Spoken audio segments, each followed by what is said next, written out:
Good morning વિદ્યાર્થી મિત્રો. નામાના મૂળ તત્વ ભાગ 2માં હિસાબી ગુણોત્તર અને વિશ્લેષણ પ્રકરણ નંબર 5 આપણે જોઈ રહ્યા હતા, જેમાં આપણે અલગ અલગ ગુણોત્તરોનો અભ્યાસ કરી રહ્યા હતા.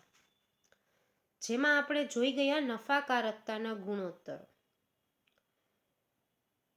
દરેક ધંધાનો મુખ્ય ઉદ્દેશ જે હોય તે નફો કમાવાનો હોય છે, અને ધંધાની નફો કમાવાની શક્તિને નફાકારકતા કહેવામાં આવે છે. નફાકારકતા માપવા અંગેના અલગ અલગ ગુણોત્તરો, જેમાં કાચા નફાનો ગુણોત્તર, કામગીરી ગુણોત્તર, કામગીરી નફાનો ગુણોત્તર અને ચોખ્ખા નફાના ગુણોત્તરનો સમાવેશ થાય છે, જેના વિશે આપણે ઓલરેડી શીખી ગયા. આજના દિવસે આપણે શીખશું લિક્વિડિટી રેશિયોઝ, એટલે કે તરલતાના ગુણોત્તરો.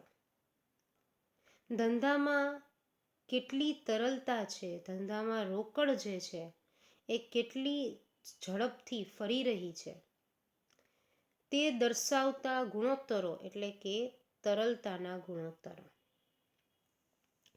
દરેક ધંધાનો મુખ્ય ઉદ્દેશ જે હોય તે નફો કમાવાનો હોય છે, અને ધંધાની નફો કમાવવાની શક્તિને તેની સાખપાત્રતા ઈંધણ પૂરું પાડે છે.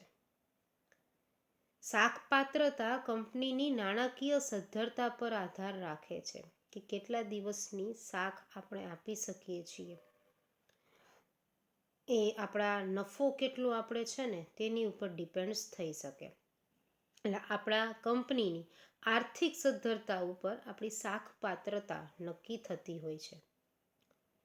હિસાબી પદ્ધતિમાં સદ્ધરતા બે દ્રષ્ટિબિંદુથી માપવામાં આવે છે. ખાસ કરીને બે એવા દ્રષ્ટિબિંદુ કે જેનાથી હિસાબી પદ્ધતિની સદ્ધરતા માપવામાં આવે, જેમાં લાંબા ગાળાની સદ્ધરતા અને ટૂંકા ગાળાની સદ્ધરતા.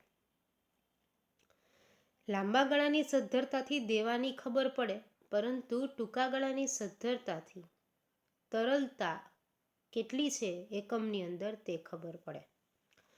ટૂંકા ગાળાની સદ્ધરતાને તરલતા કહેવામાં આવે છે. તરલતા એટલે ધંધાકીય એકમની ટૂંકા ગાળાની જવાબદારીઓ ચૂકવવાની ક્ષમતા, કે આપણે જે નાના જે દેવા ઊભા કર્યા છે, જે જવાબદારી છે, એ જવાબદારી આપણે કેટલી જલ્દીથી ચૂકવી શકીએ છીએ તેની ક્ષમતા. ટૂંકા ગાળાની જવાબદારીઓ એટલે કે ચાલુ દેવા. સામાન્ય રીતે આ ગુણોત્તરો જે છે એ પ્રમાણના સ્વરૂપે દર્શાવવામાં આવે છે, એટલે કે જેમ કરીને દર્શાવવામાં આવે છે, જેમાં બે ગુણોત્તરોનો સમાવેશ થાય. એક ચાલુ ગુણોત્તર અને નંબર 2 પ્રવાહી ગુણોત્તર. ચાલુ ગુણોત્તરનો અર્થ વિશે વાત કરીએ તો ચાલુ ગુણોત્તર એ ચાલુ મિલકતો અને ચાલુ દેવા વચ્ચેનો સંબંધ દર્શાવે છે, કારણ કે એનું સૂત્ર પણ આમ જ છે, ચાલુ મિલકતો છેદમાં ચાલુ દેવા. ધંધાકીય એકમમાં રહેલી મિલકતો કે જે ચાલુ છે અને દેવા ચાલુ દેવા જે છે તે વચ્ચેનો રિલેશનશિપ ચાલુ ગુણોત્તર બતાવે છે. ચાલુ મિલકતો સામે ચાલુ દેવાનું પ્રમાણ કેટલું છે તે આ ગુણોત્તર દર્શાવે છે. એટલે કે મિલકતો વધુ છે કે પછી દેવા વધુ છે. આપણે જવાબ જેમમાં આવતો હોય એનો મતલબ એમ કે આ સાઈડનો જે જવાબ છે ચાલુ મિલકત છે, આ સાઈડનો જવાબ દેવા છે. તો આના પ્રમાણમાં મિલકતો કેટલી છે તે આપણને ખબર પડે.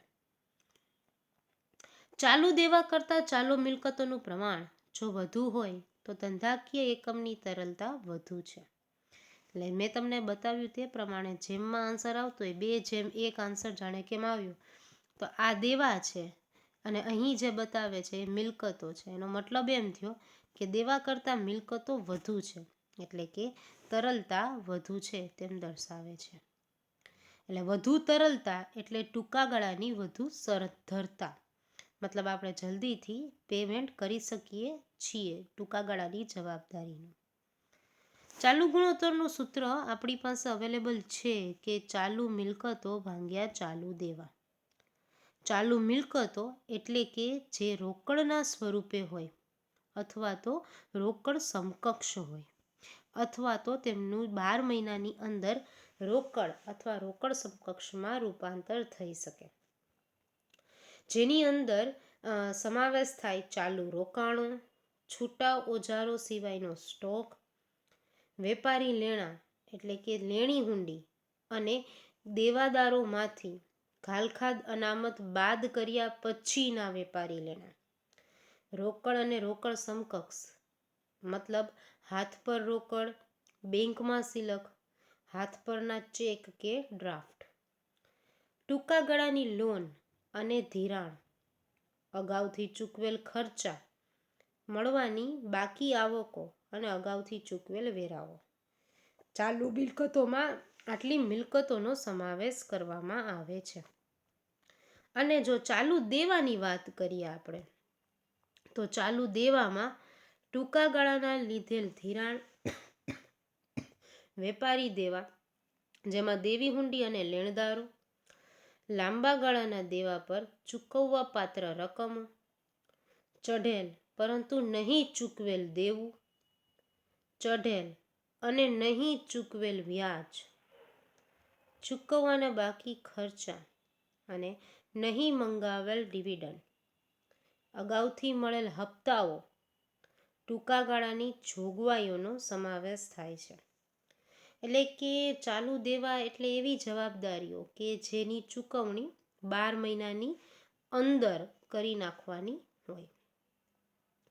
ખાસ કરીને જે ચાલુ ગુણોત્તર છે તેનો મેઇન એમ શું હોય, તેનો ધ્યેય શું હોય, તો કે આ ગુણોત્તરોનો ઉદ્દેશ ધંધાની ટૂંકા ગાળાના દેવા ચૂકવવાની ક્ષમતા દર્શાવે છે કે કેટલા સમયગાળાની અંદર આપણે ધંધાકીય એકમમાં જે ચાલુ દેવા છે તે ચૂકવી દેશું.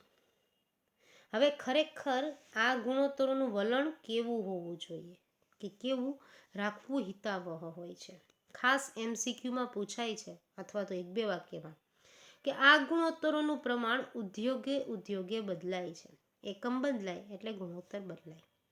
સામાન્ય રીતે આ ગુણોત્તર 2:1ના પ્રમાણમાં ઈચ્છનીય છે. ખાસ MCQમાં પૂછાય છે કે ચાલુ ગુણોત્તર 2:1ના પ્રમાણમાં ઈચ્છનીય હોય, મતલબ કે ચાલુ મિલકતો 2 પ્રમાણમાં જ્યારે દેવા 1ના પ્રમાણમાં હોય તો તે સારી પરિસ્થિતિ દર્શાવે છે. પ્રમાણ ગુણોત્તર કરતાં ખરેખર ગુણોત્તર વધુ હોય તો વ્યાજનું નુકસાન ઊભું કરે છે અને ખરેખર ગુણોત્તર જો ઓછો હોય તો ઉત્પાદનની પ્રક્રિયાઓ જે છે તેમાં વિક્ષેપ ઊભો થાય, કારણ કે દેવા વધી જાય છે તો ચૂકવણી થતી નથી એટલે ખોટ વધે છે. ખોટના એક જ સંજોગો હોય કે ખર્ચાઓ વધે છે.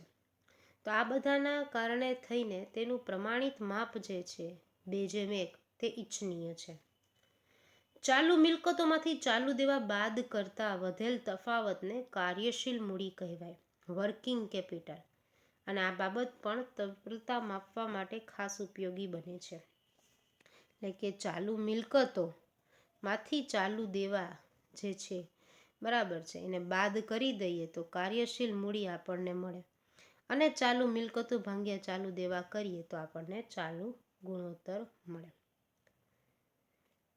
આજના દિવસે આપણે સમજ્યા ચાલુ ગુણોત્તર શું છે, જેના દાખલા આપણે આના પછીના નેક્સ્ટ વિડીયોમાં આગળ જોશું. ચાલુ ગુણોત્તર ચેપ્ટરમાંથી થિયરી વધારે પૂછાતી હોય છે તો એ માટે ખાસ તે થિયરી ઉપર ફોકસ કેન્દ્રિત કરવું.